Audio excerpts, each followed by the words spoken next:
If you're struggling to keep straight who is supporting who and why in the Sarasota City Commission race, don't worry, you are not alone. As Kate Flexter tells us, yes, both political parties are involved, but that doesn't come close to telling the whole story, Kate. Thanks, Alan. City Commission races here in Sarasota are considered nonpartisan, but this year that's not the case, and it's that party involvement that's causing some internal conflict. The results are in for the March Sarasota City Commission race, and the pool of candidates has been narrowed from 8 to 3 who will now face off in a runoff. The City Commission races tend to be the most heated races we have locally, at least in my experience. While municipal elections are technically nonpartisan, the Republican Party has voiced support for Republican Martin Hyde, and the Democratic Party has publicly supported known Democrats Jennifer Ahern Koch and Hagen Brody. Vice Chairman of Sarasota County's Democratic Party, Kevin Griffith, says the party has not formally endorsed the candidates and is only informing voters. Because the races are local and the voters are local, people tend to know the party affiliation even though it's a nonpartisan race. The job of the Democratic Party is simple.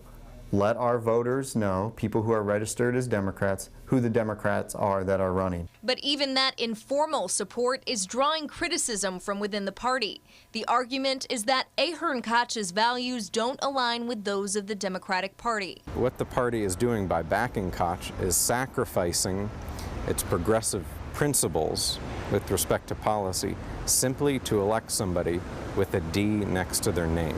Gabriel Hammond is a Democrat and worked on Commissioner Liz Alpert's campaign in 2015. He calls Ahern Koch a Trojan horse candidate, accusing her of opposing affordable housing. Her agenda, which revolves around traffic and the look of buildings, is totally out of touch with the challenges facing working families in the city. Ahern Koch is one of the leaders of a group called STOP. According to its website, the group is concerned that our zoning code creates looming buildings with narrow sidewalks and shuts citizens out of the decision-making process.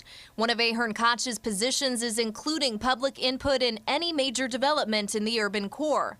And that's the major sticking point for Hammond. His concern is that public input will further delay much-needed affordable housing. This idea of having the public weigh in on every single new infill development is just outrageous, because what's going to happen is a vocal minority is going to attempt to use this public input process to undermine new buildings with which they don't agree with.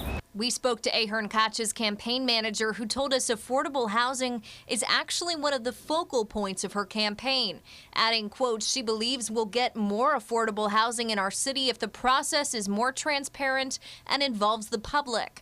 While the two Democratic candidates have differing approaches to development, among other things, Griffith hopes to see the Democratic Party aligned in what he considers an important race. Both parties can get together and our city can thrive, and I hope it does, and I think it will. It's important to note that Ahern Koch was the top vote getter in the March election.